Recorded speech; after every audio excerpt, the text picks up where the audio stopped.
Hola, hola, hola, hola, amigos. Jueves 7 de la tarde en Argentina y más temprano en Estados Unidos y en la costa oeste y más tarde en Europa. Muy contentos de encontrarnos, siempre nos pone muy contentos los jueves a la noche de aquí, encontrarnos con todos en este momento que dimos en llamar Raíces de Sefarad. Saludo a Lili primero, antes de arrancar, que tenemos mucho para contar, y un conferenciante de lujo. Hola Marcelo, hola a todos. Siempre es un gusto recibirlos en nuestra actividad. Nos pone muy contentos que vengan y estén interesados en la propuesta cada semana. Y como siempre, antes de empezar, vamos a contarle lo próximo que vamos a hacer.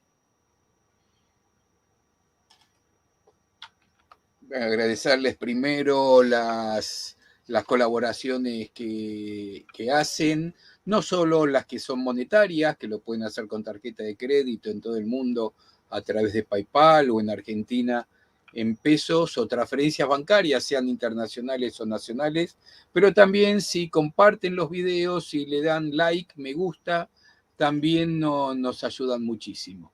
Pero Tenemos vamos. que recordarles, Marcelo, que el Centro Cultural Sefarad es una institución sin fines de lucro que no recibe subsidios y siempre vienen bien para el soporte de las actividades que ofrecemos gratuitamente, toda la colaboración que nos puedan dar. Y estos días de inestabilidad económica aquí en Argentina, lo que es mailing y todo eso que está relacionado con servicios dolarizados han crecido mucho. Pero nosotros vamos a ir para adelante, sea como sea. Vamos precisamente a las actividades que nos esperan en los próximos días. Bueno, Déjame presentarlo a mí porque te toca a vos como protagonista, que son los encuentros de Aljad, los encuentros que hacemos todos los domingos a la 1 de la tarde de Argentina, pero en el que participa todo el mundo, que son encuentros hablados completamente en ladino.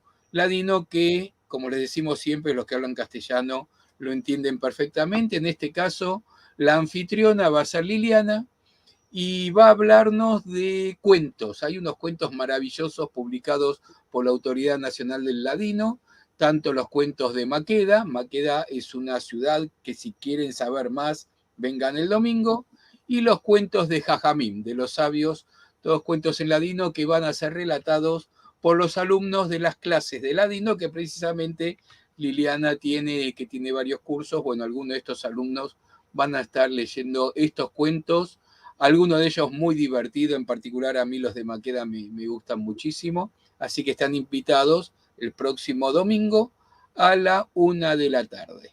Y lo del jueves que viene, otro lujazo más, te lo dejo a vos, Lili. Bueno, el próximo jueves tenemos Pasado, Presente y Futuro del Museo Sefaradí de Toledo con su directora Carmen Álvarez Nogales. Ella nos hablará sobre la historia del museo, del edificio, que también es muy, muy importante y antiguo, y los planes que tienen para modernizar este museo. Este museo que está en la sinagoga Samuel Aleví, que es conocida, a nosotros no nos gusta mucho el nombre de Sinagoga del Tránsito, no nos gusta mucho porque recibe ese nombre porque alguna vez fue iglesia de Nuestra Señora del Tránsito. Nosotros la conocemos como Sinagoga Samuel Aleví, y nada menos que su directora desde Toledo nos va a estar contando esta historia. La verdad que es un gran lujo que nos damos. Y hablando de lujo. Sí, tenemos hoy de invitado a José Guillermo Memo Ángel y él nos va a hablar sobre los sefaradí en el Caribe, una historia que sobrevive. Aquí estamos. Y antes de darle la bienvenida, les voy a contar un poquito sobre Memo Ángel. Él es comunicador social y periodista, doctor en filosofía, profesor investigador del Centro de Humanidades de la Universidad Pontificia Bolivariana en Medellín, columnista semanal del periódico El Colombiano, director del programa radial La Otra Historia, Es escritor, con libros y artículos traducidos al alemán y al inglés, también caricaturista e ilustrador, y le damos ahora una calurosa bienvenida. Hola Memo. Hola, ¿qué tal? Un abrazo para todos. Muchas gracias por querer Gracias participar.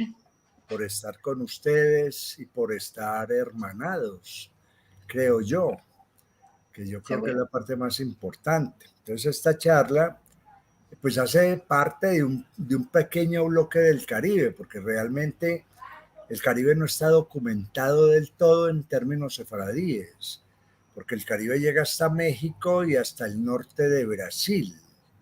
Y Claro. por ahí deambularon los sefaradíes como navegantes, comerciantes y fundadores de puertos. Tanto pues que ya sabemos de que cuando Colón llega acá, Escobedo, el que va a ser el notario del descubrimiento, es un sefaradí. Es el que maneja la lengua caldea, el hebreo, porque creen que de pronto por estos lares habrá gente que lo hable.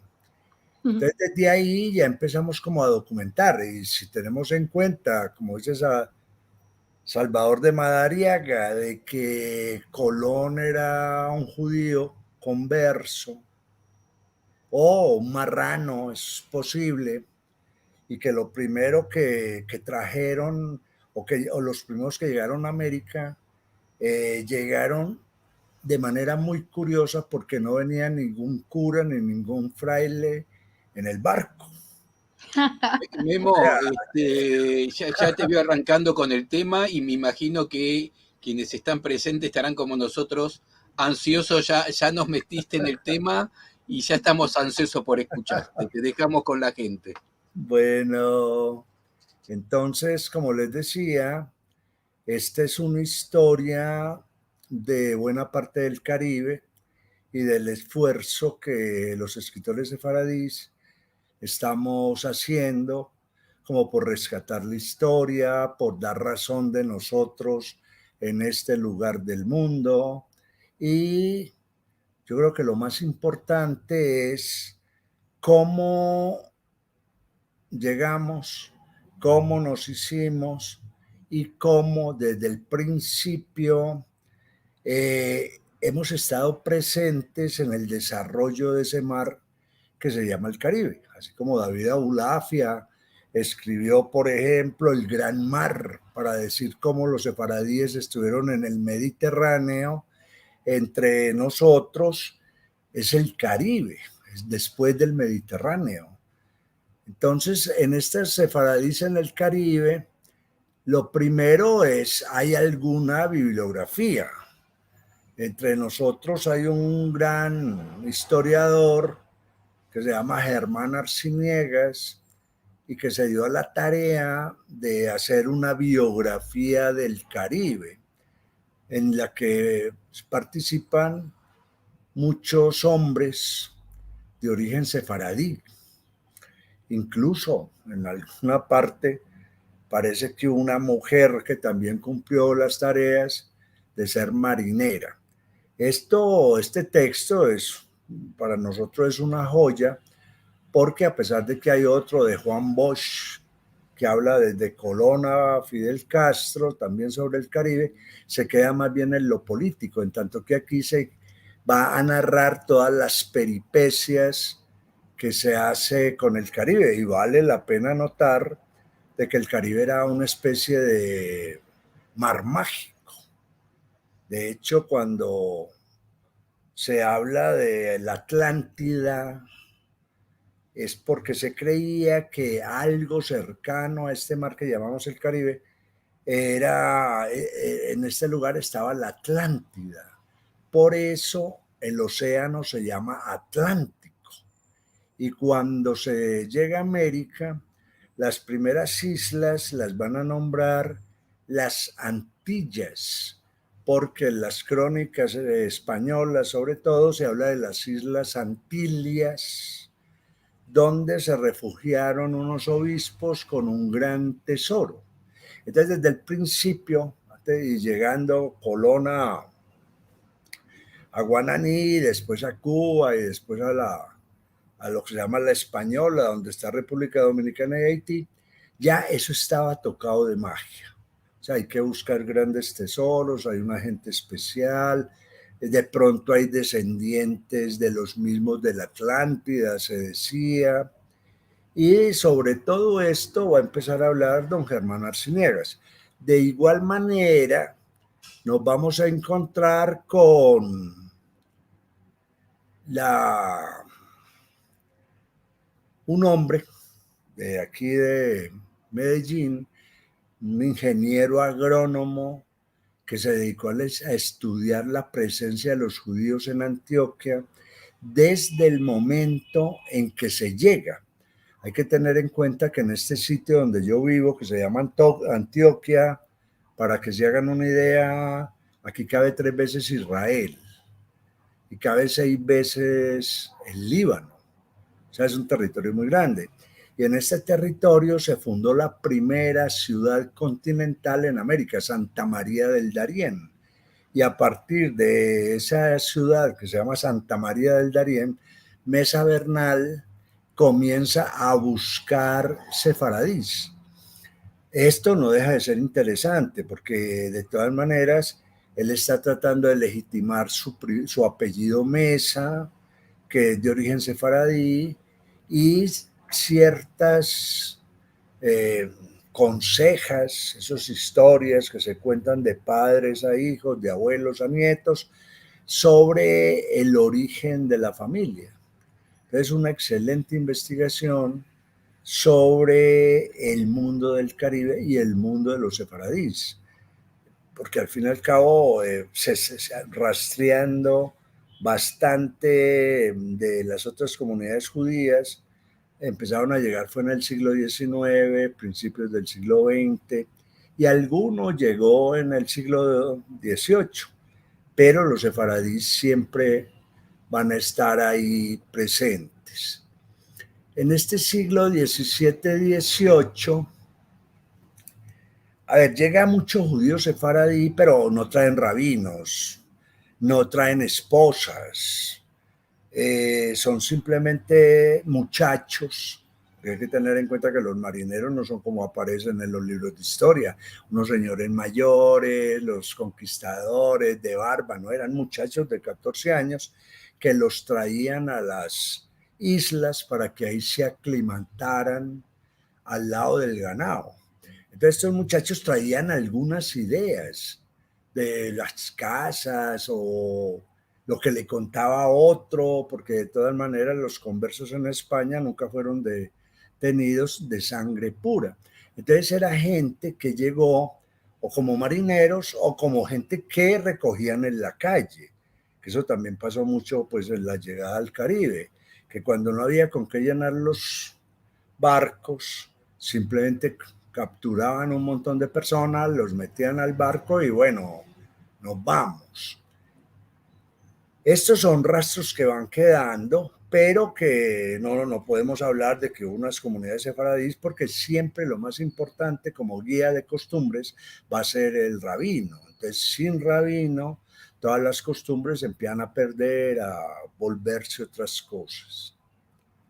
Ahora, esto de los conversos y marranos, de alguna forma van a aparecer en el mundo del Caribe, sobre todo cuando ya aparecen las inquisiciones, la Inquisición de México, la de Lima, la de Cartagena, y ahí entran en términos de judaizantes. Ahora, muchos de estos que llegan simplemente se mestizan. Uno de los mejores métodos para venir a América era tener una esposa indígena, porque al tener una esposa indígena, y por eso se mestizaban, tenían asegurado que se podía comer, tenían asegurada una familia ya en América. Hay un escritor que se llama Mario Escobar Velázquez que va a escribir un libro maravilloso que se llama Muy Caribe está. El que estaba muy Caribe era que había conseguido mujer acá. Entonces, incluso muchos se separaron de los mismos grupos españoles y se volvieron indios, porque encontraron familia, encontraron unas condiciones que en España no las había, nadie los iba a perseguir, nadie los iba a señalar, no había miedo de ninguna inquisición, etcétera, etcétera. Y sí, de eso pues estamos muy seguros, hubo un gran mestizaje sefaradí. Incluso leyendo alguna vez sobre Argentina, hubo momentos en que los moros y los sefaradíes se mezclaron con la gente del norte de Argentina y de ahí nacen los gauchos, por ejemplo, de ese mestizaje. Ahora, el primer centro importante ya de judíos es Brasil. A ver, Brasil va a ser muy interesante porque ser portugués era ser converso. Estos portugueses que llegaron a Brasil, muchos eran marranos en Portugal y se rejudaizaron en estos sitios. Incluso llegaron a pasar al Perú desde Brasil.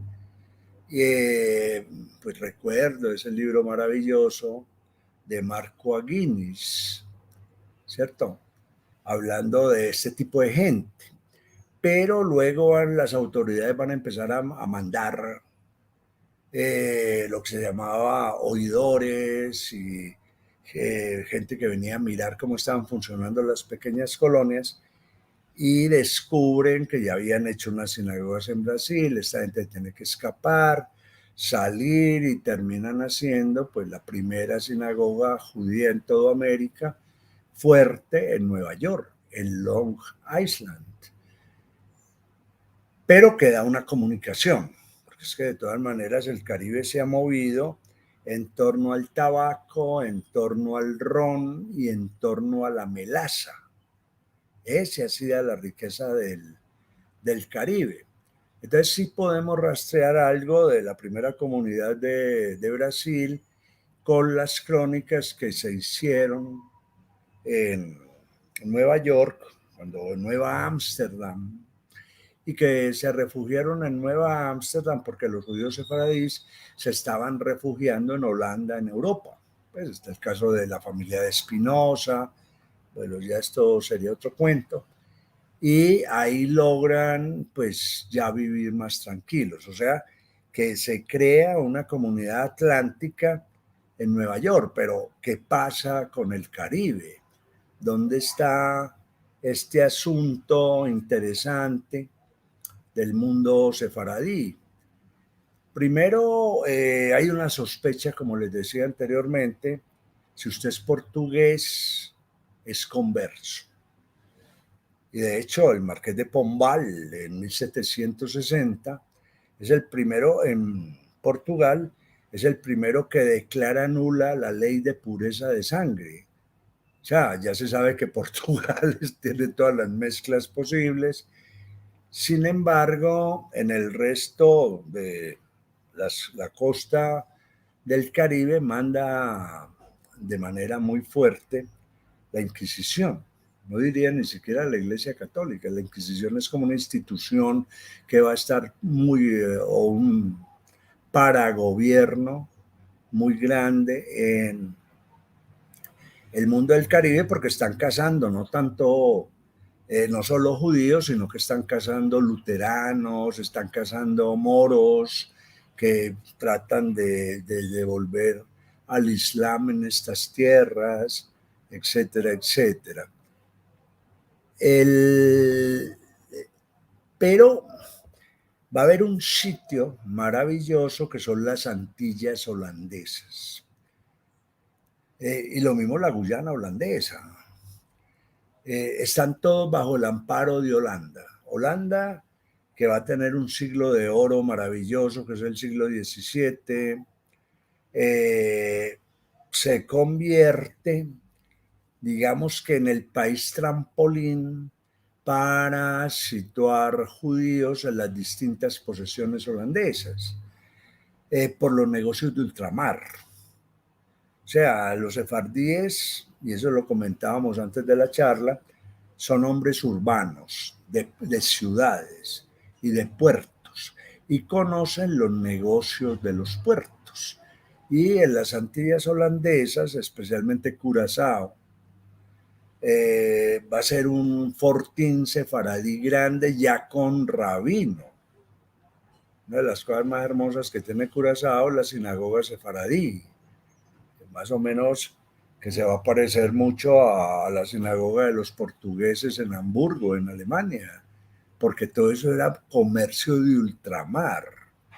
Y va a haber un asentamiento muy grande, muy interesante, y estos judíos se mueven por todo el Caribe. O sea, van a llegar a las costas de Venezuela, de Colombia, van a ir a las otras islas, y seguramente ahí hay grupos, aunque no se evidencian con la sinagoga, pero que reciben información de los judíos de Curazao y de todas las Antillas holandesas. O sea que ya no es el marrano, ya no es el converso, ya no es el hombre que olvidó sus costumbres porque se mestizó en América, sino que encontramos familias, familias establecidas. Hay que tener en cuenta que para el sefardí la familia es algo muy poderoso, tremendamente poderoso, en tanto que es una, digamos que una cultura de la familiaridad, del trabajar muy en equipo. Y sobre todo para los sefaradíes de estas épocas. Ahora se van a dar una cantidad de cosas. Primero, que aparecen los judíos piratas, de los que una señora Bejarano, perdón, de Barranquilla hizo un buen texto sobre estos hombres. A ver, la piratería era algo normal, porque, a ver, no son los piratas de los libros de aventuras, ni de las películas de Spielberg o del que sea, o de Disney, sino que son piratas que son corsarios. Los corsarios actúan amparados por los gobiernos. O sea, conocemos los corsarios ingleses, todos amparados por Elizabeth I, conocemos los corsarios holandeses, que simplemente se daban a la tarea de atracar barcos españoles que traían oro. Eso pues era como una cadena. De América salían barcos españoles con oro, los atracaban los franceses, a los franceses los atracaban los ingleses, y en medio de todo este mundo de, como dirían los argentinos, de chorros, en todo este mundo aparecían los piratas sefaradís. Ahí está, por ejemplo, Moses Cohen Enríquez, famoso por que sabía abordar barcos, sabían atacar el barco, porque no se trataba de hundirlo, se trataba simplemente de llevarse el tesoro y llevarse el barco, y por ahí derecho llevarse a la gente y pedir rescate por ellos. Eso hacía parte del mundo del Caribe en el en el siglo XVII y XVIII. Todo el mundo estaba ejerciendo la patente de corso, y ya después aparecerán unos renegados que llamaremos bucaneros o piratas o lo que se quiera. Pero aquí se trabajaba con el amparo de los gobiernos. Y de todo lo que robaba el pirata, la quinta parte le tocaba al gobierno. Y ese era el amparo que daba Holanda, que daba Francia, que daba Inglaterra. Ahora, también va a estar los sefaradíes muy metidos en el comercio de los esclavos. Ese era un comercio que hay que entenderlo. O sea, hoy en día políticamente correcto, eso sería una cosa horrible hablar de esto, pero para hasta el siglo XIX es un mercado que se mueve. Desgraciadamente se mueve, vale la pena notar de que los que realizan ese mercado no capturan a los africanos, sino que son los mismos africanos los que se capturan entre ellos y van y venden al otro. ¿Y por qué se capturan entre los mismos africanos? Porque los esclavos se pedían por oficios. O sea, que necesitamos ganaderos. Entonces traen hombres congos. Necesitamos yorubas para las minas. Traían yorubas de Nigeria. Vamos a necesitar bantúes porque son muy buenos agricultores. Todo esto se daba y obviamente muchos sefaradíes que eran navegantes preparaban sus barcos para atraer estas personas. Y hay que hacer una acotación. Nosotros pensamos siempre que la esclavitud fue hacia América, cuando hacia los países árabes la esclavitud era mayor. Por eso cuando uno lee Las Mil y Una Noches aparecen africanos por todos lados. Y hay una isla que tiene hoy en día un premio Nobel, que es Abdul Razak Zanzíbar, que era un centro de captura de hombres africanos que iban destinados al Medio Oriente. Pero bueno, esto hace parte de la historia, permite unos rastreos interesantes. En algunos casos, muchos de los esclavos traían alguna riqueza escondida o algo y le sobornaban al capitán del barco y el capitán los dejaba en la costa antes de llegar a Cartagena o donde fuera su destino, y de ahí vienen los cimarrones, los que se escapaban, los que hicieron sus propios gobiernos, como sucedió entre la frontera de Ecuador y Colombia, el reino de Esmeraldas, con el que los reyes españoles tuvieron que pactar. Se fue el primer territorio libre de América, en el río Esmeraldas, en la frontera entre Medellín, entre Colombia y Ecuador.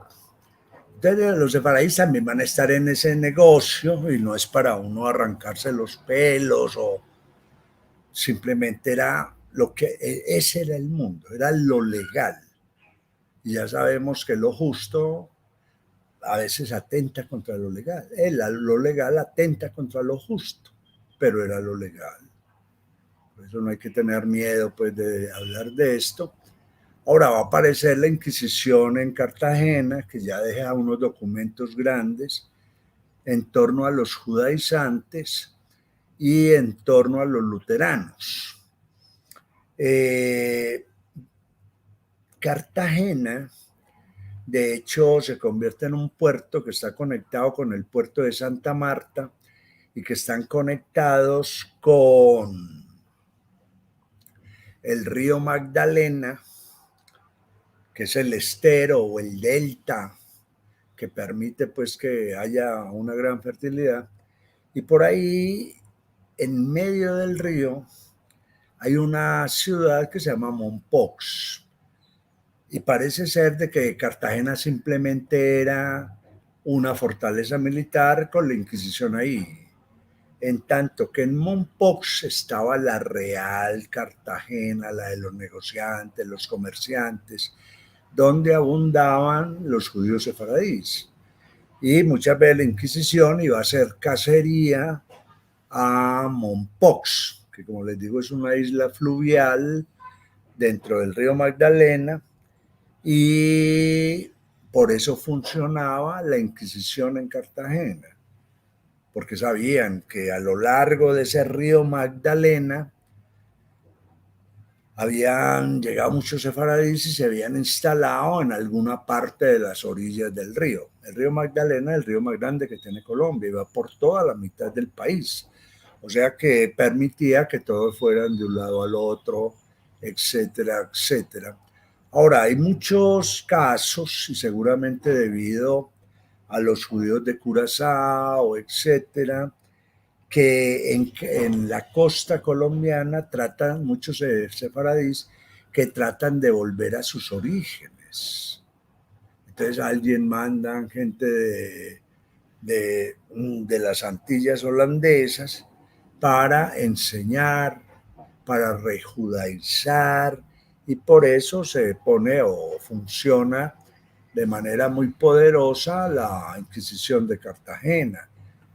Incluso está todo el juicio que le hacen a una señora Carvajal, que no deja de ser muy interesante por lo que ella dice y por lo que de alguna forma ya estamos hablando de mujeres, mujeres que van a ser las que van a mantener realmente las costumbres, y que la rejudaización que se da en América no se da en torno a hombres sino a mujeres, porque son las que recuerdan o las que tienen presente: en mi casa se hacía esto, en el Chabad hay que prender 2 velas, etcétera, etcétera. Y claro, después envían a alguien, algún ayudante del rabino de Curazao o lo que fuera, y son las mujeres las que van a acceder rápidamente al proceso de judaización, de rejudaización, así como pasó en Holanda, pues, con el rabino Morteira y todo esto, que se encargaban de educar a los que venían de Portugal o de algún lugar escondido de España o lo que fuera.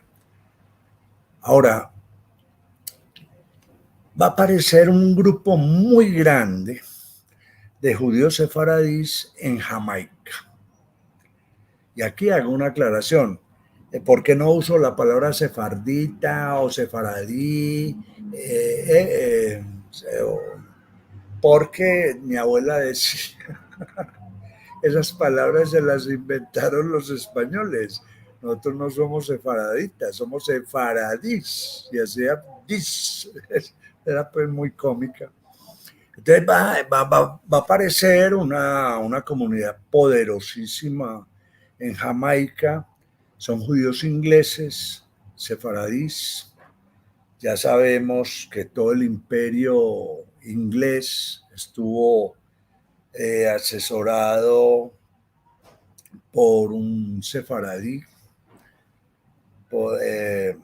Ahora hablaremos de pronto un poco de él, que Benjamín Disraeli, que ya estaban muy conectados con la reina Isabel. Entonces, Jamaica se convierte en una, no digamos que una competencia de las Antillas, sino en un foco más de sefardismo en el Caribe. Y esto nos va a permitir entrar en un poquito en la historia de Colombia, porque es el primer país en todo el Caribe donde aparece un gran escritor de origen sefaradí, obviamente inglés, ¿cierto? Que se llama Jorge Isaacs. Jorge Isaacs, que era geógrafo, político, poeta, escribe esta novela que es como decía Borges, me comencé a las 4 de la tarde y la terminé a las 10:30 de la noche, porque es la novela del paisaje, la novela de un geógrafo. Y dentro de la tradición sefaradí está la de hacer cartas de marear, diseñar en las costas para saber dónde hay bahías, esteros, bueno, todo lo que tienen las costas. Y es Isaacs el que va a narrar la entrada de María, la hija de Salomón, al centro de Colombia a través del río Atrato. Seguramente lo que está contando Jorge Isaacs es la entrada de sus padres, de cómo llegaron de Jamaica, donde los productos ingleses, pues yo todavía me acuerdo, cuando estaba chiquito y quería un traje bueno, tenía que ser un traje de paño inglés o príncipe de Gales o todo esto, y fue la idea que llegó hasta nosotros por todo el tráfico de comercio que hubo desde Jamaica al centro. Entonces, cuando uno lee María, él narra la ruta cómo era la ruta. Salían de Jamaica, entraban al Golfo de Urabá, buscaban las entradas del río Atrato y por ahí ya empezaron a regarse. Y va a ser en María, además él va a hacer digamos que un inventario de lo judaico a su alrededor. Y para eso busca a un colonizador antioqueño, porque la idea era que los antioqueños descendían de judíos. Ahora, eso es posible porque llegaron por muchas partes, porque a Simón Bolívar los judíos de Curazao le prestaron un dinero para la independencia y parece ser que parte del trato para pagar ese dinero era que habían unas tierras que no estaban todavía colonizadas y esas tierras serían las de Antioquia. Esto es lo que va a hacer Jorge Isaacs en María. Entonces habla de José, de las hijas, de la figura bíblica que tienen y es casi que un canto a este mundo del sefardismo dentro de una novela que creemos pues que es una novela de amor y no más, ¿no? Eso es una novela que tiene etnografía, geografía, eso tiene lo que usted quiera hecho precisamente por un geógrafo, ¿cierto? Entonces aparece Jorge Isaacs, este es liberal, tremendamente liberal. Hoy en día que pues sabe uno que hay judíos que políticamente se inclinan a la derecha, etcétera, etcétera. Al menos en el caso del sefardismo, todos somos liberales, altamente liberales. Me acuerdo de una frase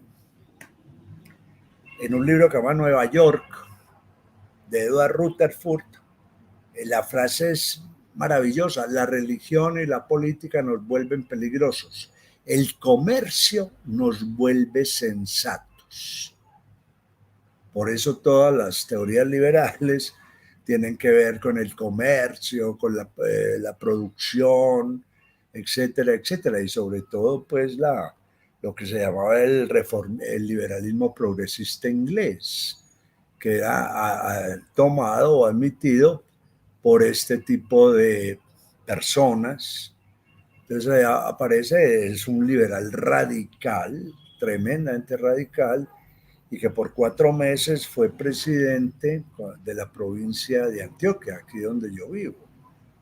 Entonces está Jorge Isaacs, aparece esta señora muy particular que se llama Soledad Acosta de Sampergo. Ya vemos pues que con el apellido Acosta, es un apellido muy sefaradí, y ella crea una ponencia para presentar en Huelva, en España, donde maneja la teoría de que Menashe Ben Israel, el rabino liberal de Holanda, le había pagado a un hombre que se llama Montesinos para que viniera a la provincia de Antioquia a ver si había judíos, porque se decía que precisamente por las orillas del río Magdalena, lo que se llama Puerto Nare, había una gente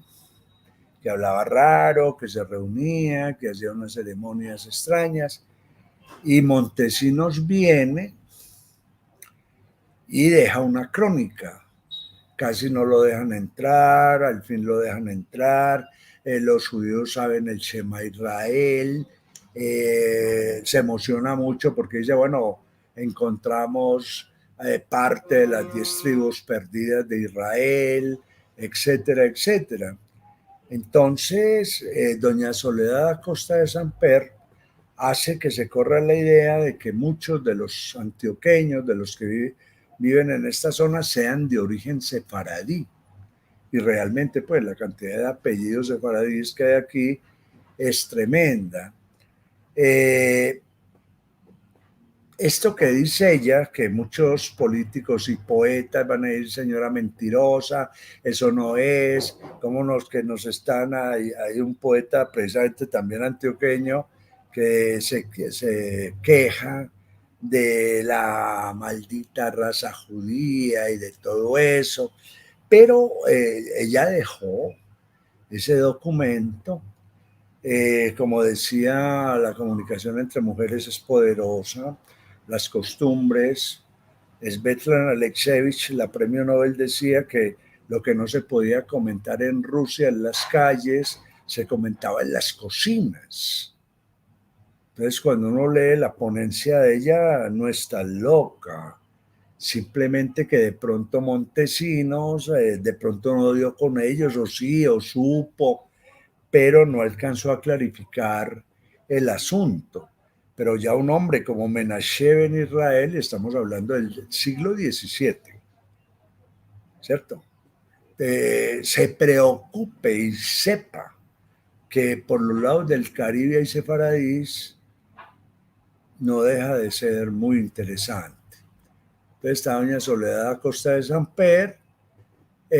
Ahora, Jorge Isaacs, a pesar de que es prácticamente un judío marrano, pide en su testamento que lo entierren entre los suyos. ¿Y dónde están los suyos? ¿Dónde están los sefardíes de los que él desciende? Para él están en Medellín.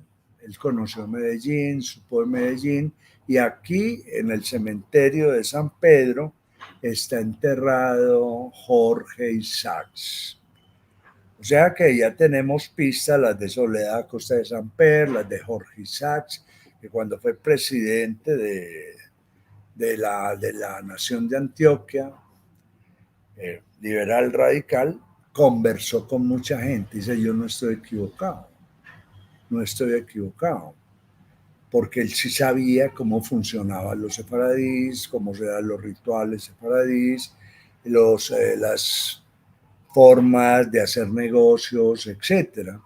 Entonces aparece este personaje que no deja de ser pues muy, muy interesante para los que estén interesados en el sefardismo, leer María e encontrar las claves que hay ahí, que son más o menos parecidas a las claves que han ido encontrando en el Quijote de la Mancha. Yo me acuerdo un libro de Marguerite Touvier que decía Don Quijote cabalista. Y claro, van encontrando claves, palabras, formas de comportamiento, etcétera, etcétera, y además lo involucran a uno en el mundo del marranismo, que no debió haber sido muy particular, ¿cierto? Si salgo a la calle tengo que ser católico, si estoy en mi casa tengo que ser judío. Entonces nos encontramos este hombre. Ahora vienen los judíos turcos. Todo esto va a ser finales del siglo XIX y principios del siglo XX. A ver, las costas del Caribe se llenan de árabes y judíos que vienen, ya sea de Istambul, ya sea de Beirut, ya sean de Damasco, porque todo eso era territorio del Imperio Otomano. Y el Imperio Otomano expedía un pasaporte turco. O sea, cuando uno habla con cualquiera, aquí le dicen turco, sobre todo a los árabes, ese turco que además no era islámico, sino que era cristiano maronita, que eso es muy parecido al catolicismo y por eso se mezclan tan rápido con mujeres acá, pero todo el que tenía un pasaporte turco no sabía que era de Siria, ni sabía que era del Líbano, porque todos esos países comenzaron a hacerse a partir de 1922. Entonces los que llegaron con los pasaportes anteriores tenían pasaporte turco y por eso les van a decir turcos. Ahí llegan, como les digo, muchos judíos de origen sefaradí, sobre todo los que venían de Turquía y los Balcanes, y los Mizrahim, que eran judíos de origen árabe. Y llegan bastantes a estas tierras. Dentro de estos hombres que llegan, o la familia, va a estar Ernesto Cortizos. Ernesto Cortizos es un judío sefaradí, un visionario, un gran empresario, que va a generar algo muy importante, porque el papá, que se llama Jacobo Cortizos, Jerusún Pinto, que ten en cuenta que todos los sefaradís, Pinto, Negro, Largo, todos esos son apellidos muy de los sefaradís. Entonces, el papá, que es sefaradí por familia, se casa con una mujer que se llama Julia Álvarez Correa. Julia Álvarez Correa, y eso lo sabemos ya en algunos datos que nos encontramos del libro y cosas por el estilo, Álvarez y Correa son apellidos sefaradís. La señora, pues uno cuando lee el nombre de ella, dice, esta señora es de Antioquia, por los apellidos, porque aquí abundan esos apellidos, ¿cierto? Ahora, lo que hace Cortizos, Ernesto Cortizos, es modernizar Barranquilla. El aeropuerto de Barranquilla se llama Ernesto Cortizos, y empieza una participación de los sefaradíes, ya no solamente en negocios, en los puertos, en la navegación, sino también en el mundo de las empresas. Obviamente es el liberalismo, ¿cierto? El liberalismo, aquí esto lo traigo simplemente como curiosidad. Maduro es un apellido sefaradí, muy común en Curazao, muy común en Curazao. Y él mismo hablaba, y aquí por eso está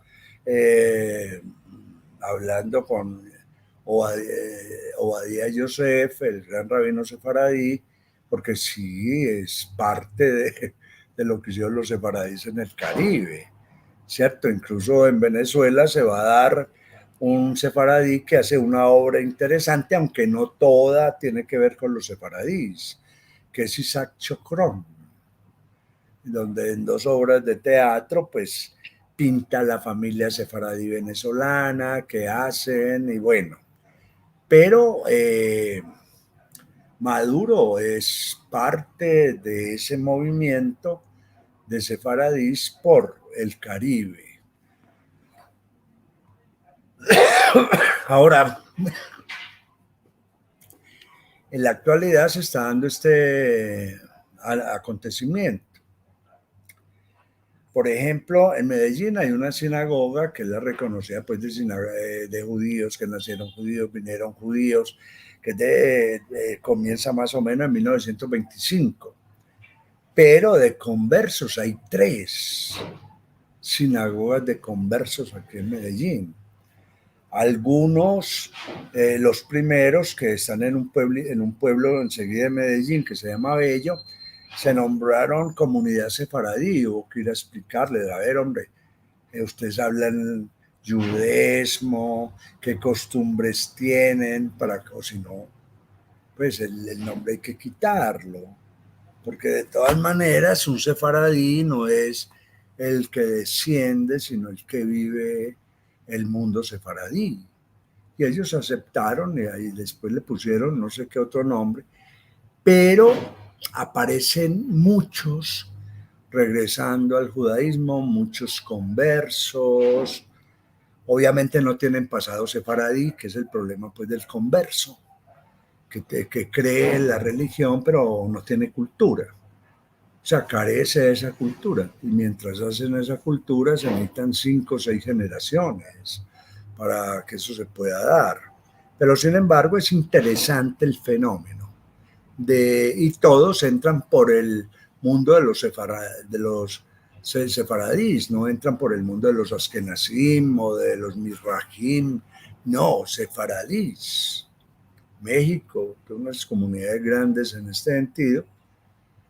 Ahora, las comunidades sefaradís se van a dar de manera muy fuerte en Panamá, donde hay puertos, comercio, Barranquilla, Bogotá, Cali, y ahí se da un fenómeno que también lo viví yo en Alemania y en otras partes, es que entre los sefaradíes se incluyen los mizrahim, o sea, los judíos de origen árabe, que son maravillosos, pero que no tenemos realmente, culturalmente, nada que compartir.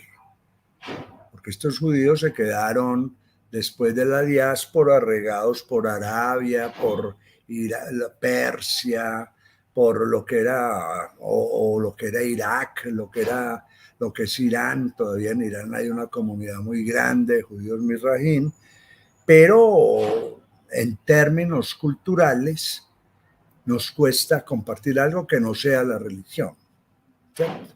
Ni el idioma, ni las cántigas, ni lo que hemos ido construyendo, pero es interesante. Pero tienen sus sinagogas sefaradíes y se mezclan los dos grupos. Ahora, en Medellín es muy, a ver, la sinagoga de Medellín es Ashkenazim. Es una sinagoga que acogió los poquitos sefaradíes que llegaron. Pues incluso muchos aprendimos a frases en yiddish, palabras en yiddish, en la mesa mientras comía la sardina, el pan, se tomaban el trago de vodka o de lo que fuera, uno aprendía oyendo. Memo, broit, yo pasaba el pan. Memo, basa, yo pasaba el ajo. Bueno, eso era muy charro, todo lo que sucedía ahí, pero era curioso. Los primeros que llegan es la familia Toledo y Farine. Farine, que era un hombre increíble, que además vivía de vender cosas religiosas a los curas. Y las traían de Europa, de todo, vendía copones, mantos, bueno. Tenía una frase para burlarse de los askenazim en la misma sinagoga, y era que como todos hablaban yiddish, como todos venían de Rusia, Polonia, Rumania, etc., a mí no se me ha olvidado lo que él decía: Gisir, visitir, visutir, sitter. Y se quedaban mirándolo, porque era un hombre de una alegría pues completamente maravillosa. Entonces llegan los Toledo, los Farines, los Ojalbo, y después vamos apareciendo otros.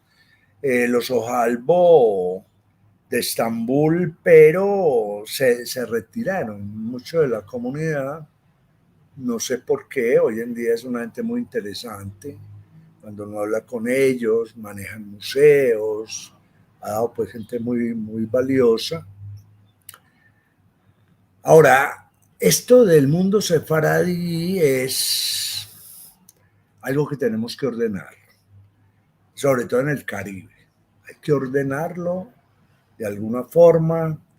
Si no hay historia, tienen que haber novelas, tienen que haber poemas, para al menos ir descubriendo la vida privada.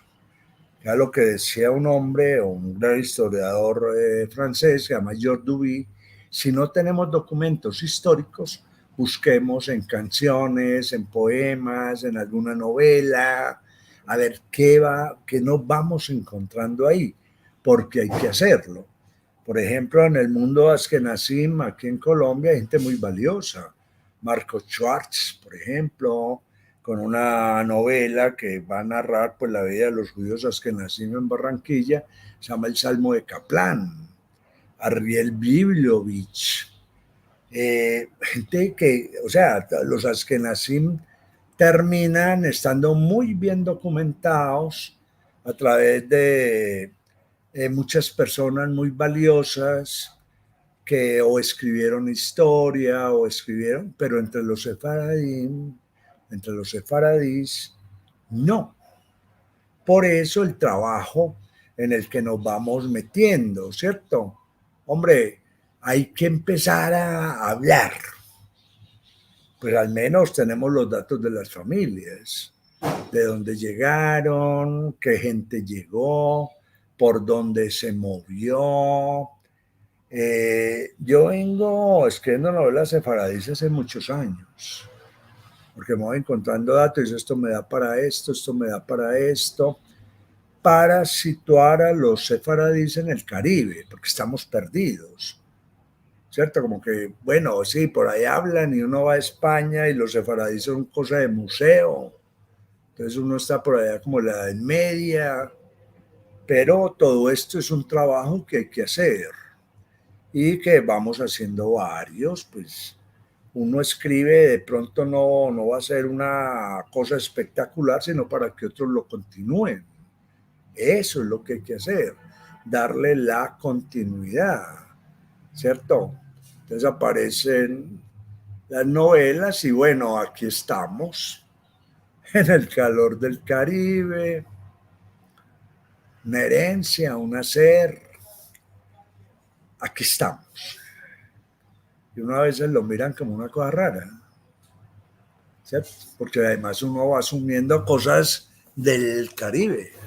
Entonces, camisas con flores, con hojas, porque es una manera de estar integrándose. Termina uno protegido en la universidad, pues yo trabajo con una universidad católica y entonces a Memo hay que cuidarlo, ¿cierto?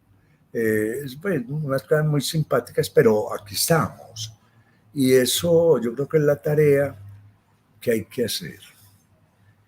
Porque el sefardismo, nosotros estamos llegando a ser ya casi que una minoría, pero con una enorme cultura, con una historia y con una enorme participación en el pensamiento de la humanidad. Pues a mí me dicen, bueno, y los sefardíes que han hecho es importante, léase los libros de Elías Canetti si quieres saber qué ha habido importante, léase Masa y Poder, que por eso le dieron un premio Nobel a ese señor, que nunca renegó de su sefardismo, de haber nacido en Bulgaria, todo ese mundo de los Balcanes, etcétera, etcétera, pero lo mismo va a haber que hacer, o estamos haciendo aquí en el Caribe, ¿cierto? Como, bueno, nos vamos tocando, nos vamos encontrando y de repente vamos obteniendo datos. Va a haber más fantasía que realidad, con toda seguridad, pero yo estoy muy de acuerdo con Hannah Arendt. Hannah Arendt decía, cuando hizo Eichmann en Jerusalén, dijo, este libro son unas crónicas periodísticas. Eso lo van a analizar los psicólogos, los sociólogos, los filósofos, pero hay que esperar la novela para saber qué fue lo que realmente pasó. Entonces, lo lindo de los judíos en el Caribe, de los sefaradíes en el Caribe, es que hacemos parte de la literatura y podemos construir literatura poderosa a través de todo, y en las familias hay de todo. Y lo bueno de esas familias es que sea lo que sea, uno los quiere, porque sin ellos uno no estaría hablando aquí de esto que estamos hablando. Bueno, muchas gracias. Creo que cumplo con la tarea de ser cumplido. Y ya vaya que has cumplido, y vaya que has cumplido. Eso es lo que le pasa a uno como profesor. Porque estas charlas que son... me empiezan a mirar mal a uno, este señor de dónde se apaga, ¿cierto? No, todo lo contrario. Mira, se te notan tus años de docencia, diría. Por los contenidos y por la forma, por las dos cosas. La verdad no solo es un verdadero placer escucharte, sino lo que uno aprende de todo esto, porque no todos quieren hablar de piratas, no todos quieren hablar de esclavos, no todos quieren, parecía que algunas cosas hay que esconderlas y cuando salen a la luz a veces salen noveladas o adornadas, y has tenido creo que palabras muy justas para los que no conocemos el Caribe, esta zona para nosotros que es una incógnita, porque de Europa sabemos todo, de Norteamérica conocemos todo, por acá por el sur también, sí. Pero el Caribe todavía, y me da la impresión que todavía tiene mucho para escarbar en la historia de los judíos del Caribe. Sí, claro. Sí, justamente eso iba a decir yo, que nos estás trayendo a la conciencia todo esto que es una historia que recién estamos empezando a escarbar y a investigar, porque los sefaradíes en Europa, en España, en África, ya tienen muchos años de historia, y aquí que la historia es más nueva, no hemos todavía escarbado lo suficiente. Por ahora, como decías, algunas historias son un poco noveladas, pero bueno, vienen bien. Algo de verdad y basadas en hechos reales está, por supuesto. Y seguro que hay un gran trabajo y no solo que te felicito porque la charla ha sido amena y muy, muy instructiva, sino que nos das como ese empujón para el futuro, para decir, bueno, hay un poco, pero necesitamos saber más. Yo me llevé la sorpresa con el tema de María, porque yo lo que recuerdo es que no sé si en la primaria lo hemos leído o por ahí. Qué buena excusa para volver a ver de qué se trataba, porque ya quedó allá lejos y hace tiempo. Bueno, hay saludos, hay preguntas, hay felicitaciones por todos lados, hay amigos tuyos. Vamos a empezar a recorrer un poco los mensajes, Memo. Dale. Bueno, Adrián Toro Quinteros, un compatriota tuyo de ahí de Colombia que está siempre con nosotros y ya estaba desde tempranito. Regina Igel, que te saluda acá, que te ve en persona y va a hacer algunos comentarios más adelante. Alan Carciente desde vecino tuyo de Caracas. Nehama Schnein, nuestra amiga en común, que ahí estaba firme saludando, también Marcio Barreto, también saludándote. Buenas tardes, dice Margarita Pérez Yepes, muy importante conocer la historia de inmigración desde Antioquía, Colombia. Desde Río de Janeiro saluda Yvonne Stern, Luis Guillermo Vázquez desde Rhode Island, Susana Wynn saluda desde Madrid. Nosotros decimos los héroes porque ya pasó medianoche allá en Europa. Así que Regina Igel te dice, en Brasil los sefaradíes fundaron la primera sinagoga en las Américas, en Recife, en Pernambuco, que está restaurada. Muchos sefaradíes de Brasil se fueron al norte, fundaron sinagoga en Nueva Ámsterdam, que precisamente algo dijiste. Igual algún día tenemos que traer, porque hay quien dice que la primera sinagoga estaba en Lima y que ya no existe más, por supuesto. Pero sé quién lo dice, vamos a ver si lo podemos traer algún día. Antes de seguir con los mensajes, o sea, es que esta transmisión en vivo que sale por YouTube, por Facebook, por Twitter, por todos lados, algunos la retransmiten y, por ejemplo, está en un grupo de Facebook, que es el de la Indo Comunidad, y ahí saluda, que no está entre estos saludos, nuestra amiga Ángela Arbeláez, que también es compatriota tuyo y a la que le mandamos un gran saludo. Bueno, Regina sigue diciendo que muchos judíos hoy en día no quieren aceptar que judíos de entonces estaban metidos en el comercio de esclavos, así como los musulmanes, pero sí hicieron tal comercio, restaurante y Talmud. Bueno, hay temas de tabaco, de café y de goma para charlar mucho con esto. ¿Querés seguir, Lili? Bueno, Alan Carciente nos dice: el cementerio de Coro en Venezuela es el más antiguo del continente en uso. Adrián Toro Quintero, una pregunta referente a los corsarios. ¿Qué reino, Holanda o Inglaterra, auspició a los esperandos, corsarios judíos portugueses? Fue Holanda. Holanda.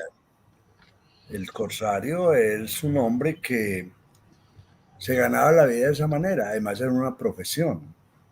Y como les digo, legal, simplemente legal. Claro. Y es parte de la historia de América. El uno le roba al otro, al otro. Historia que continúa, pero Historia que continúa. Regina nos dice muy interesante lo que Memo Ángel está contando, el hecho de que no había frailes, ¿será? U otros representantes de la Iglesia Católica en los barcos de Colón es un En el dato primer viaje, sí. No Mm. había. sí. Y nos manda Shalom desde Maryland, Estados Unidos. Dice, en Brasil también mucha gente está tratando de volver a sus orígenes judíos. Muchos se convierten, pero muchos creen que no es necesaria tal formalidad desde que sus antepasados fueron judíos.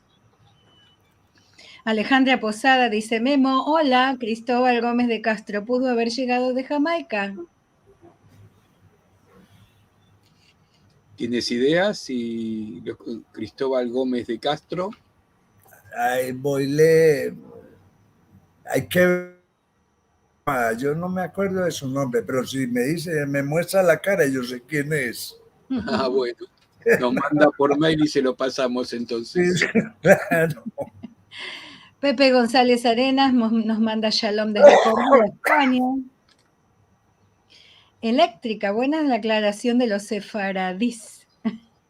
Regina nos comenta, cementerio San Pedro es donde está enterrado Jorge Isaacs. Es un cementerio católico por el nombre, ¿verdad? Sí. Pero parece más un cementerio marrano. Eso, todos los apellidos de ahí. Claro, seguro. Diego Cuesta dice, buenas tardes, gracias por la charla. Darío Mesa Bernal pudo comprobar que su apellido Mesa era sefardí. No sabemos. Camilo Alberto Quintero dice, qué interesante disertación de Memo. A propósito de la reivindicación de las naciones en América, es muy importante la América judía sefaradí y cómo reconocernos como descendientes de esta diáspora. Nehama nos dice, como siempre, interesantísima tu disertación, Memo. Era porque es amiga, te lo dice, porque te conoce. Bueno, cuando lo quieren a uno, es como la mamá. Seguro. Me decían, nunca le muestre nada a su mamá porque va a estar perfecto. Claro. Regina Igel nos dice, aplausos, una charla muy instructiva, muchas gracias. Nehama dice, qué buen paseo por la vida sefardí. Adrián Toro Quintero dice, congratulaciones por todos sus libros, El Valle de las Cañas Gordas, Mesa de Judíos, Abraham hace camino al andar y los demás. Es un lujo poder leerlo. Con afecto, su vecino de Medellín. Dime, ¿dónde se pueden adquirir tus libros, Memo? La mayoría los ha publicado la universidad. Porque nosotros aquí no estamos bastante mal de editoriales. Entonces, los que publican son las universidades y bueno, hay muchos en la red, cualquier cosa, o de pronto en un próximo viaje que quiero hacer a Buenos Aires llevo una maletica. Siempre es bienvenida. Luis Guillermo Vázquez dice, muchísimas gracias, Memo, excelente información. Jesús Jambrina, hay que tener en cuenta que en el mundo sefaradí del Caribe hay una tradición de silencio debido a la Inquisición. Los sefaradíes de la época virreinal se refugiaron en las casas con códigos únicos. Recordemos que Jesús es de origen de Cuba, o sea, también habla con propiedad. Silvia Michanier, excelente la presentación, gracias Memo. Nehama dice, gracias Marcelo por invitarme. Bueno, eso va por la amistad. Regina y Gel, gracias a Liliana y Marcelo por su bellísimo trabajo, muchas gracias. Gracias por hablar de nuestros orígenes, dice Nope. Adrián dice, muchas gracias a todos y todas por esta exposición del profesor Don Guillermo, adornada de un caribeño realismo mágico. Es un lujo no solo leerlo, sino escucharlo. Shabbat Shalom. Beto Matarazo, saludos desde México, que dice de los piratas judíos portugueses. ¿Algo que decir? A ver, es que volvemos a lo mismo porque la piratería hacía parte del Caribe. De hecho, en una isla pirata, Port Royal, se creó el primer manifiesto de derechos humanos. Respetamos la religión, el origen, etcétera, entre piratas. O sea, los mismos Bueno, piratas. es que suele pasar así, exagerando la cosa, entre este tipo de perfiles hay códigos. Sí, claro, ¿Mm? claro, y códigos que respetan un montón de cosas. Entonces, Absolutamente. ese sitio en Port Royal, que después se lo tragó el mar seguramente por la cantidad de pecados que cometían ahí, eso se llamaba Libertalia. Mira tú. ¿No te Bueno, y acuerdas? el último comentario que nos queda de Bernard Miller, otro héroe de Londres, que agradece la presentación y claro que sí que la historia es muy importante y demasiado poco conocida. Sí, así es, así es. Memo, Bravo. qué bueno que hayas estado con nosotros. Es un placer escucharte. Me imagino en alguna visita que nos hagas por aquí o nosotros por allá, con una botella de vino en el medio y poder charlar largo de estos, porque uno estaría horas y horas y horas charlando contigo. Una ¿Verdad? botella de ron. De Eso ron. es un poco fuerte para mí, pero bueno. Bueno, muchísimas gracias. Bueno, Estamos ya en el horario de cierre. Verdaderamente un lujo que nos pudimos dar hoy. Ahí tenemos un mensaje más, Sí, Ángelo ahí Guevara. empieza a llegar más, pero bueno. Memo, gracias por tu exposición. Te he conocido en el campus de la UPB mientras hacía mi doctorado en teología que terminé en 2019. Es un placer siempre escucharte. Y a Irán Zafra, siempre un gran placer escuchar las exposiciones del Centro Cultural Shalom desde Brasil. Muchas gracias. Eso también nos viene bien a nosotros para saber que vamos por el camino, que lo que a nosotros nos interesa también es lo que les interesa a los que nos visitan cada jueves. Y Así si no, que, cualquier como cosa dijo, nos escriben a sfarad@sfarad.com. En sfarad.com el portal está todo, están las agendas, están noticias, hay de todo. Todos los días hay cosas nuevas, los esperamos con muchísimo placer. Y para irnos, vamos a recordarles que este domingo tenemos los cuentos de Maqueda y los cuentos de Jajamim en ladino, pero yo les recomiendo que se metan porque lo entienden perfectamente. Así que esto es el domingo a la 1 de la tarde en horario de Buenos Aires, de Argentina. Y seguimos dándonos lujo, porque nuestra vida es un lujo.